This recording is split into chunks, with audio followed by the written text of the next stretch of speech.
Hoje de manhã, pastor, estávamos falando na escola dominical sobre Paulo dizendo: sede meus imitadores, como nós precisamos de exemplos das nossas vidas. O Senhor é um exemplo para nós. Amém.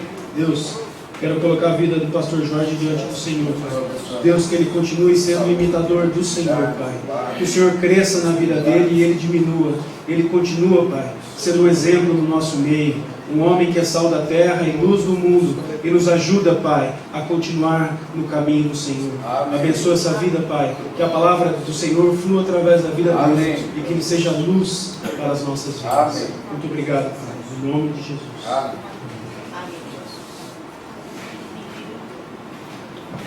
Eu cumprimento a todos com a paz do Senhor. Amém. Feliz Dia dos Pais. Algumas vantagens na vida que são interessantes, né? Primeiro é quando você é filho e pode perfeitamente comemorar o dia do pai, o dia da mãe. Outra é quando você já é pai, que você passa agora a receber dos filhos a bênção, né? Agora, melhor mesmo é quando você já é avô, né? Aí vem o dia do avô mais adiante, e eu já estou nessa fase também, né? Aquela terceira fase da vida. Eu passei pela fase de cachorro, né? Pelo namoro, passei pela fase do burro, trabalhar, feito para sustentar a família, e agora estamos na fase do macaco, que é fazer gracinha para os filhos, né? Então, são fases que nós vamos tendo na vida, e temos que aproveitar cada uma da melhor maneira possível. Portanto, feliz Dia dos Pais, aos irmãos que são pais, que estão aqui nesta manhã, que Deus continue dando saúde, força e vigor, para que você possa continuar, né, orientando, porque chega uma fase da vida, essa principalmente, é que você deixou de ser pai quando seu filho completou, digamos assim, 18 anos. Aí você passou a ser, naquele momento, um irmão mais velho. Porque um autêntico pai não vai criar o filho mimando, trocando fralda a vida toda. Tem uma época que nessa fase passa, e você passa agora uma fase de responsabilidade, que o seu filho vai ver você, o irmão mais velho, em que ele vem te consultar, ele vem buscar orientação, porque você já passou pela fase por ele está passando, né? Porém, chega uma fase que até essa fase de irmão, ela passa, aí você passa a ser para o seu filho um amigo, né? E o amigo não é aquele que vive pegando no pé toda hora. Um amigo só dá um conselho para alguém quando ele é procurado, né? Quando alguém busca deste amigo um conselho, uma orientação, porque nós temos que chegar numa fase da vida que tudo que nós tínhamos de ensinar, ensinamos, né? Agora que você soltou as amarras, você permite que o seu filho caminhe com liberdade para tomar suas próprias decisões. Amém. Direcionar sua vida naquele caminho que você orientou, que você mostrou. Ensina a criança, não ensina o velho, ensina a criança. Se passou dessa fase, então agora começa a verificar como é que o seu filho está reagindo perante os embates da vida. Então a nossa vida tem algumas etapas que são realmente muito interessantes nesse sentido, né? Muito bem, eu ouvindo ainda há pouco, quando foi lido aqui Mateus capítulo de número 5, 23 e 24, eu vejo aqui, pastor Henrique, nesse trecho bíblico, uma verdadeira chave. Uma chave que abre, mas também uma chave que pode fechar. A questão de saber liberar o perdão é justamente a chave que você vai abrir qualquer coisa na vida, porque você não tem impedimento nenhum, né? Não tem nenhum impedimento. Então é preciso que a gente entenda perfeitamente isso. Quando você sabe liberar o perdão que a pessoa precisa, que ela necessita, e foi o que nós podemos observar dentro da Escritura Sagrada. Quando nós começamos a ler na palavra de Deus o sentido do autêntico e verdadeiro perdão, praticamente nós estamos no caminho certo. Porque não adianta você querer fazer qualquer coisa na vida se você não sabe ainda como perdoar, se você ainda tem algum problema na sua vida. Um certo monarca, ele tinha 2 súditos que ele amava muito. Só que aqueles 2 súditos, eles não estavam se entendendo. Havia uma animosidade entre eles. Um dia o rei foi e chamou um dos súditos e disse para ele: olha, eu gostaria que você me fizesse um pedido. Você é uma pessoa que eu amo bastante e eu gostaria que você me fizesse um pedido. Você pode me pedir o que você quiser, que eu vou te dar. Mas só tem uma coisa: aquilo que você me pedir, eu vou dar em dobro para o seu inimigo, para a pessoa que você não gosta, né? E ele queria reconciliar essa situação nesse aspecto assim, né? O moço saiu, 3 dias depois ele voltou e disse: majestade, eu já tenho o meu pedido. Qual é o seu pedido? Eu quero que o senhor fure o meu olho esquerdo. Porque ele dizia: se furar o meu olho, eu vou ficar com um olho ainda, mas o meu inimigo vai perder os 2, já que ele vai dar em dobro aquilo que ele me pediu. Na realidade, irmão querido, uma pessoa, quando ela é magoada, quando ela é ressentida, quando ela é amargurada, ela não enxerga as soluções dos problemas, tudo se fecha para ela. A amargura ou a mágoa nasce de alguma experiência dolorosa, de sofrimento e dor que alguém possa ter nos causado. É daí que surge a mágoa de alguém que te feriu. Você não vai ficar magoado à toa por alguém, mas você normalmente fica magoado quando alguém te fere, quando alguém te machuca, quando alguém te maltrata. Aí você começa a guardar aqui. É uma cobrança interior pelos males contra nós cometidos, um desejo de vingança, um desejo de punir o ofensor com as nossas próprias mãos. É isso que a mágoa traz. E à medida que eu vou me magoando, que eu estou magoado com alguém, eu só vejo na minha frente um ressentimento. E isso bloqueia uma série de fatores em nossa vida. Com isso vem o que é o ressentimento. O que é ressentimento? Sentimento é uma coisa, é quando você sente algo. Agora, ressentimento é quando você passa a sofrer a coisa 2 vezes, né? Sentiu, ressentiu. Então daí que vem a palavra ressentimento. É sentir de novo a mesma tristeza e dor que sentimos quando aconteceram os fatos que nos feriram. É uma ferida que ainda está aberta, que não cicatrizou. Pode durar dias, meses, anos e até uma vida inteira. Tem pessoas que não sabem de forma nenhuma liberar o perdão de alguém que me machucou lá na infância, na adolescência, e a pessoa arrasta aquilo pelo resto da sua vida. Uma pessoa dessa, irmão querido, ela tem a sua oração bloqueada, ela não tem acesso ao trono de Deus, porque existe na realidade uma linha a ser seguida. Você pode observar quando Jesus disse certa ocasião que tudo que você pedir em oração, crendo, você vai receber, tá? Mas logo em seguida ele fala sobre o sentido do perdão. Porém, se não perdoardes vosso adversário, vosso Pai Celestial também não vai te ouvir. Está entendendo? Quer dizer, ele mostra que você pode pedir qualquer coisa que você vai receber. Mas se você tiver ressentido com alguém, se você tiver magoado com alguém, se você estiver guardando rancor de alguém, você não vai receber nada. A oração nesse ponto aqui, ela é inválida. Você não vai receber justamente por causa deste isolante que existe entre você e Deus.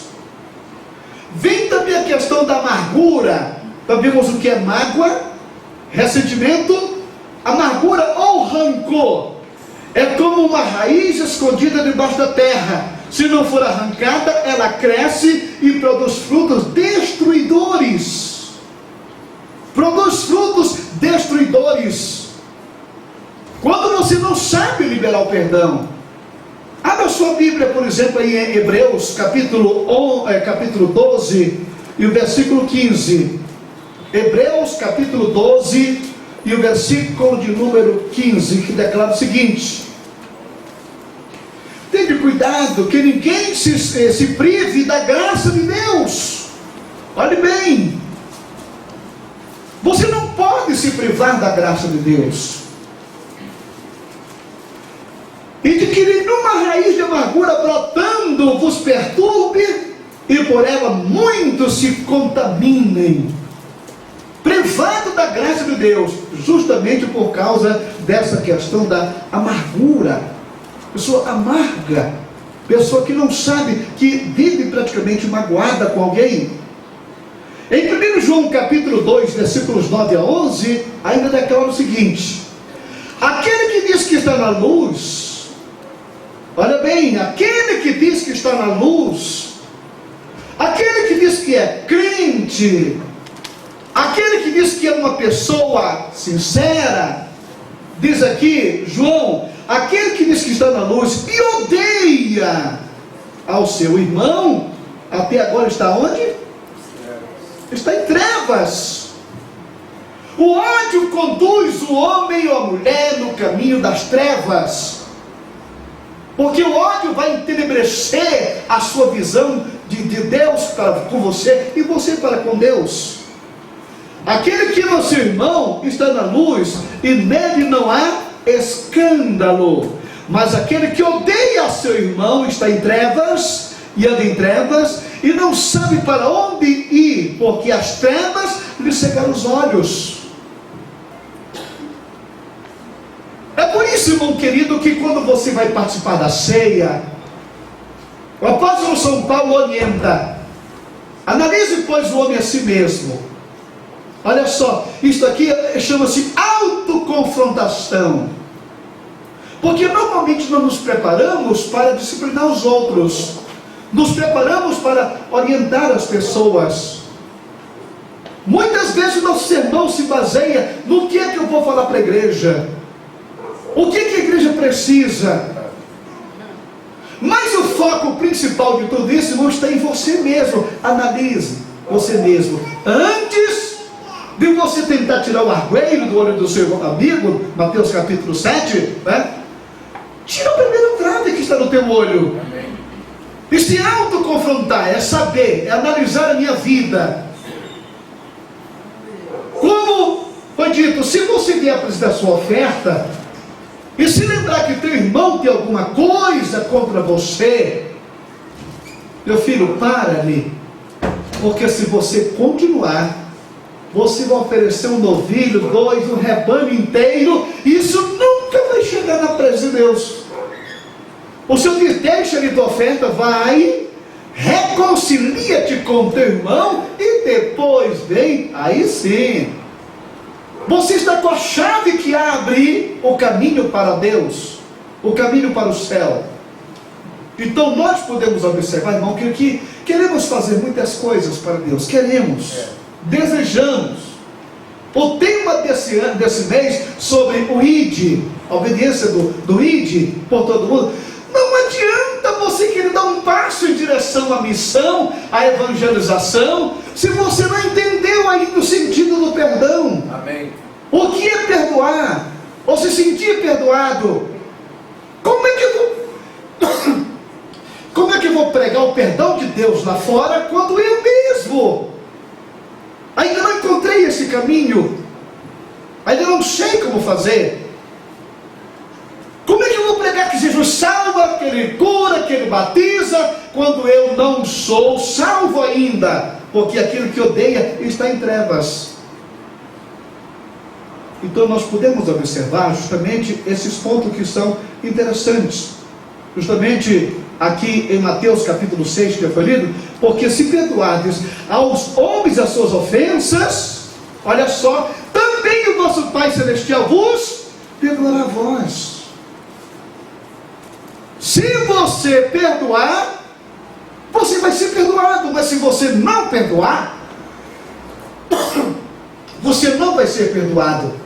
E aqui que nós encontramos praticamente o X da questão. Se for não perdoar aos homens as suas ofensas, também o vosso Pai não vos perdoará as vossas ofensas. Isto aqui é justamente uma ligação muito interessante. Obrigado, amado. Você não vai perder o troféu de profeta.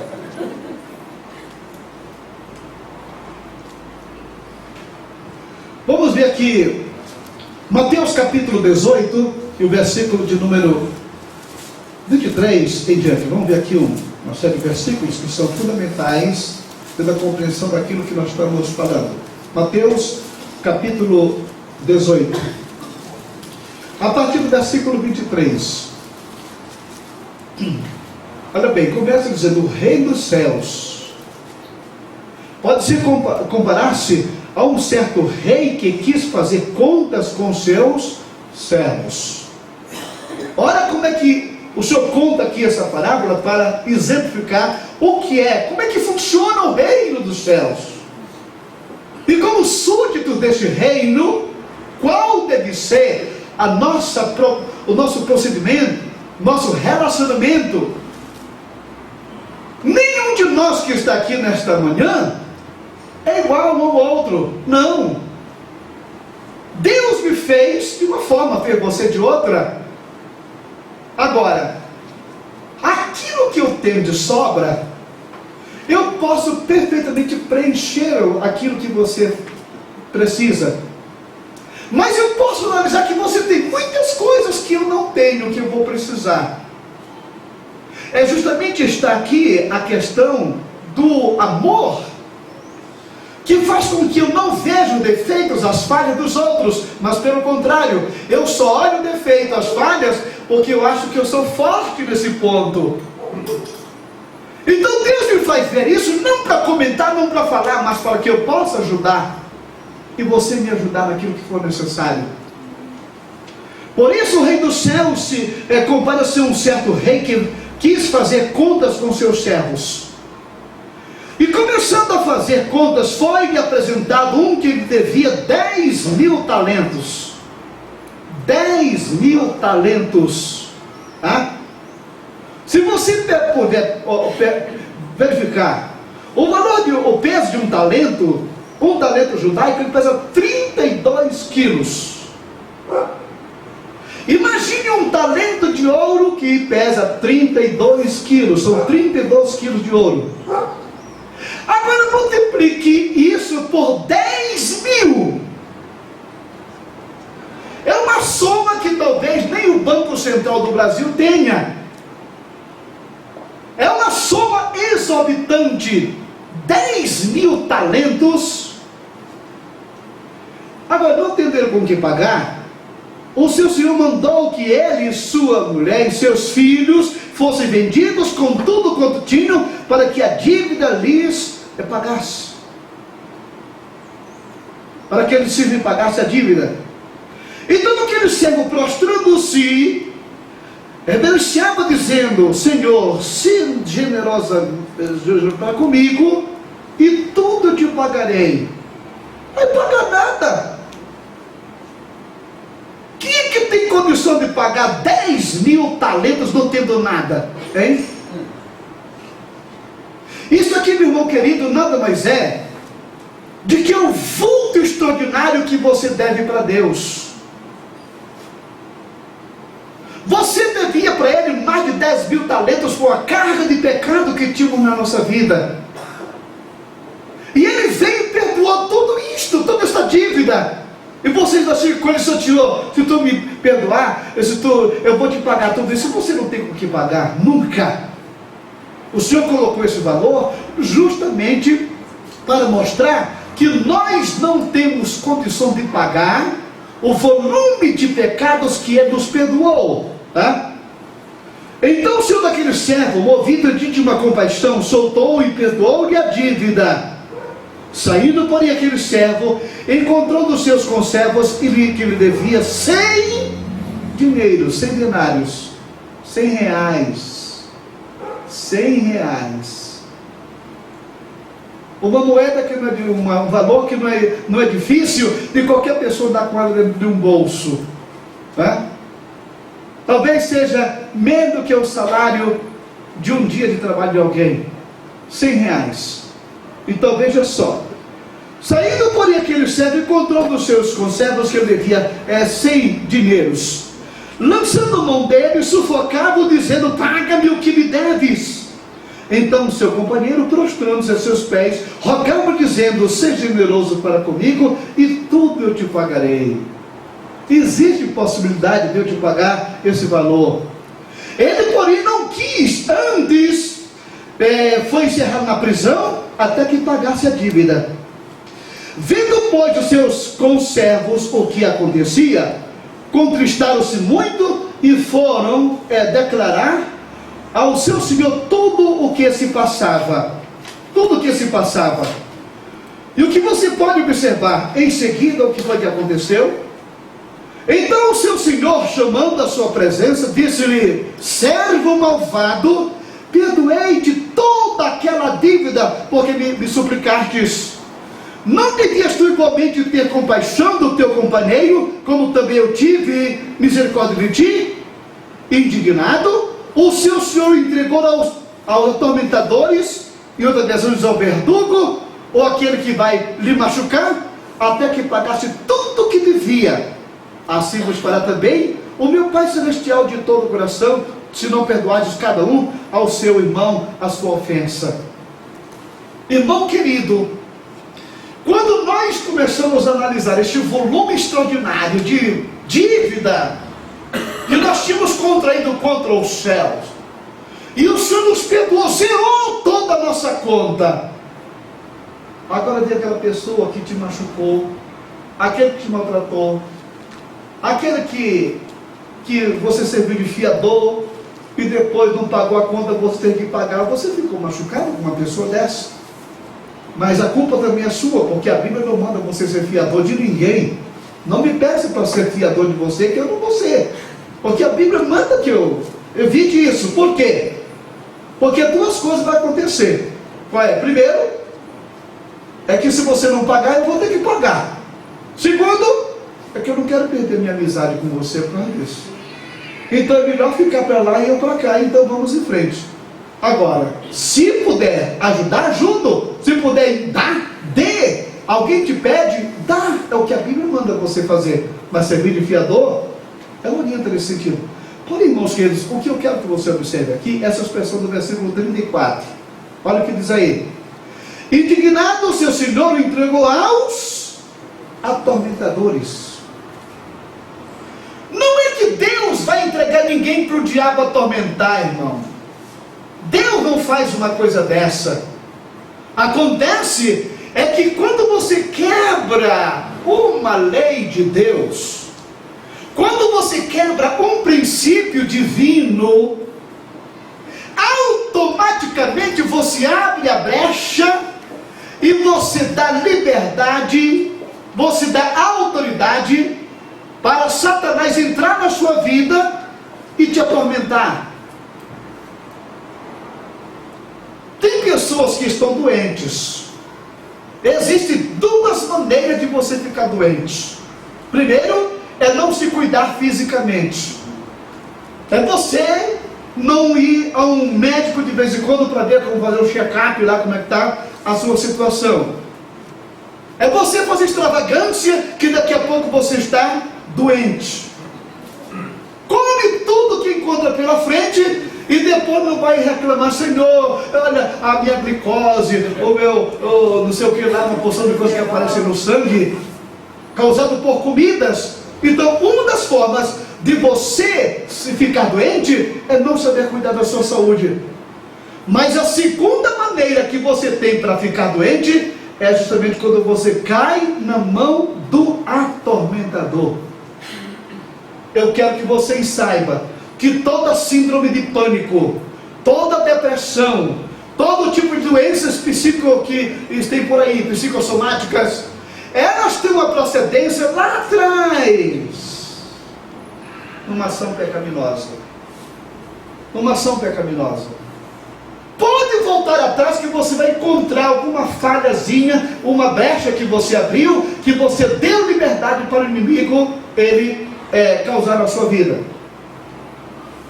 Você se lembra de um dos grandes, um gigante que nós temos na fé, na Bíblia chamada Elias? Elias. Depois que matou 400 profetas de Baal, aquele homem sai fugindo com medo de uma mulher. Tem sentido uma coisa dessa? Tem cabimento uma coisa dessa? O homem foi lá para dentro da caverna, caiu em depressão, queria morrer. Mas peraí, o profeta Elias caindo em depressão? Aí quando você começa a recuar um pouquinho a história, você vai encontrar lá naquele momento que ele lutou contra os profetas de Baal, ele fez uma coisa que não devia ter feito. O que foi? Ele zombou daquelas pessoas. Grita mais alto. Ele pode estar dormindo. Ele é um Deus com letra minúscula, não é? Então, Deus mandou Elias eliminar os profetas, mas não mandou zombar. Moisés foi privado de entrar na terra prometida, um gigante na fé. Por que ele foi privado de entrar na terra prometida? Porque Deus simplesmente mandou que ele tocasse na pedra. Mas ele, tão indignado que ele estava com o povo, que ele sentou o cajado na pedra, porque ele queria mostrar que da pedra não saía água. Mas Deus é tão misericordioso que ele fez brotar água daquela rocha. Entendeu?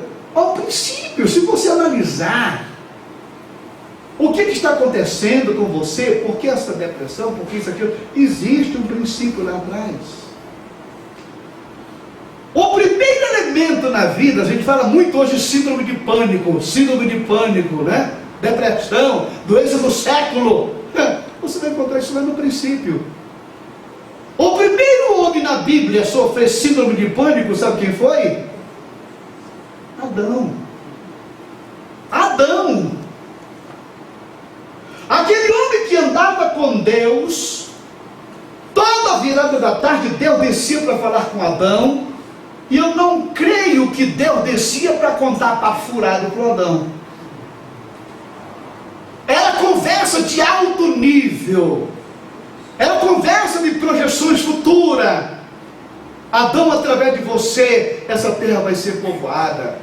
Isso que você está vendo aqui em termos de Jardim do Éden, isso aqui vai se espalhar por todo o globo da terra. E você vai viver, na realidade, num mundo onde todos vão se amar e se respeitar.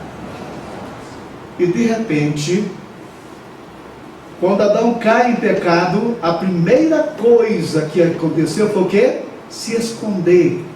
Entrou em pânico. Botei tudo a perder. Muitas vezes nós fazemos uma coisinha simples e terminamos, irmãos, notando que aquilo vai virar uma cascata lá adiante, de uma falta de procedimento. Mulher não se entende com o marido, de repente ela se aborrece, pega a bagagem do marido, coloca dentro da mala, joga lá na porta da rua e pode ir embora daqui. E depois que vai, meu Deus, que besteira que eu fiz. Aí começa a querer correr atrás para consertar o negócio, mas já é tarde demais, não é? É tarde demais. Aqui eu estava contando aqui uma história de uma irmã que teve um sonho, né? E ela, naquele sonho, era quando o anjo vinha buscá-la. Estava na hora dela partir desse mundo. E quando o anjo chegou ali, que começou a conversar com ela, dizendo: olha, infelizmente a sua hora chegou. Mas eu vou ter que morrer agora? Sim. Sabe por quê? Você é uma mulher que murmura muito. E a sua murmuração, Deus não está aguentando mais. Então só tem um jeito, tirar você aqui do cenário do mundo para acabar com a sua murmuração. Mas e o meu marido, como é que ele vai viver? Ele não vive sem mim, né? Não, lá na sua igreja tem uma irmã que está orando para que Deus mande um homem de Deus, entendeu? Então você vai sair para dar lugar para ela. Mas e os meus filhos, como é que vão ficar? E meus filhos dependem de mim plenamente, né? E como é que vai, o que eu posso fazer nessa hora? Né? Os meus filhos sozinhos? Não. Inclusive essa senhora, ela é estéril. Ela vai com seus filhos melhor do que você. Mas o meu emprego lá na repartição, o meu chefe, como é que vai se virar sem eu? Não, acontece que lá na repartição tem uma moça lá que está pedindo a Deus uma promoção. Então você vai subir cima para que ela possa ser promovida. Irmão querido, nós precisamos saber viver essa vida. Uma vida onde você possa amar e respeitar, compreender as pessoas como elas são. Se você não souber fazer isso, infelizmente estamos fadados a um fracasso tremendo. Em Colossenses capítulo 3, versículo 13, né?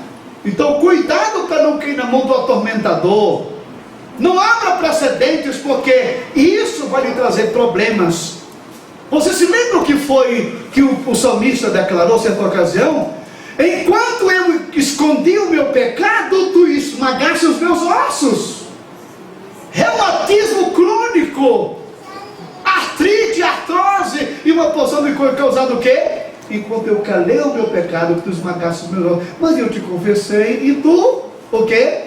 Saraste, verdade. Porque tem gente doente por aí, irmãos, justamente com problemas que não são problemas causados por questões fisiológicas, mas sim espirituais. É um caso sério. Colossenses 3:13 diz aqui: suportando-vos uns aos outros e perdoando-vos aos outros, se alguém tiver queixa contra o outro, assim como Cristo vos perdoou, assim fazei vós também. Perdoe, libere o perdão. A pessoa que não libera o perdão, não sabe o que é? É mesmo que alguém está andando com um cadáver amarrado na sua costa, entendeu? Na hora que você perdoa, você se vê livre desse tormento que te angustia. Efésios capítulo 4, versículo 31, olha o que declara, e 32, capítulo 4, versículo 31, de Efésios: toda a amargura, e ira, e cólera, e gritaria, e blasfêmia, e toda malícia sejam tirados dentre vós. Não deixe que a amargura ou a cólera venha tomar conta do teu coração. Você vai tomar veneno e esperar que o outro morra. Antes, sede uns para com os outros benignos, misericordiosos, perdoando-vos uns ao outro, como também Deus em Cristo vos perdoou. E aqui Mateus capítulo 5, 23 nos mostra: portanto, se você trouxer a tua oferta ao altar, deixe lembrando que teu irmão tem alguma coisa contra ti, deixa ali, dentro do altar, a tua oferta, vai, reconcilia-te primeiro com teu irmão, e depois vem e apresenta a tua oferta. Irmão querido, a recomendação bíblica para você que quer fazer a obra de Deus, para você que quer ir por todo mundo e pregar o Evangelho a toda criatura, você, em primeiro lugar, tem que ter a certeza da sua salvação. Em segundo lugar, ter a certeza do perdão do seu pecado. É você olhar para você mesmo e analisar, porque uma das coisas que Deus está exigindo de nós, perfeição. Ele está pedindo de nós a santidade. Amém. E sem isso aqui você não pode ver a Deus. Amém. Então, agindo dessa forma, liberando, agora você pode dizer, como disse o profeta, lá no capítulo 6 do livro do profeta Isaías, né? Depois que ele teve aquela brasa passada na sua boca, os seus lábios, e ele foi purificado, e sentiu-se livre do seu pecado, então agora ele ouve a voz de Deus: a quem enviarei? E que há de por nós? Agora, o profeta Isaías estava disposto ou pronto, porque o pecado tinha saído da sua vida, estava pronto para se colocar diante de Deus e dizer: Senhor, se na tua obra cabe um homem falho como eu, se na tua obra cabe uma pessoa como eu, humildemente eu me coloco diante de ti e te digo: eis-me aqui, envia-me a mim. Amém. Não queira sair, não queira obedecer o ide, pregar o evangelho, sem que antes você não tenha a certeza da salvação e do seu perdão. Amém. Que Deus nos abençoe rica e poderosamente bem. Nós vamos participar da ceia do Senhor aqui nesse instante. E o que diz o apóstolo, né? Analise o homem a si mesmo, e assim coma desse pão e beba desse cálice. Olhe bem, analise e coma, não é para analisar e não comer. Não, há alguma coisa, eu preciso consertar algo na minha vida, na minha casa, com o meu parente, com o meu amigo. Então eu vou participar, mas com o objetivo de sair daqui e me consertar, porque eu quero ir para o céu. Amém. Amado Deus, muito obrigado pelos teus filhos presentes aqui nesta manhã. Obrigado. Que o teu amor nos envolva a cada instante, a cada momento, e que possamos caminhar livres, Senhor, para fazer o teu trabalho, sabendo que fomos perdoados pelo céu. Em nome de Jesus, amém e amém. Amém. Amém.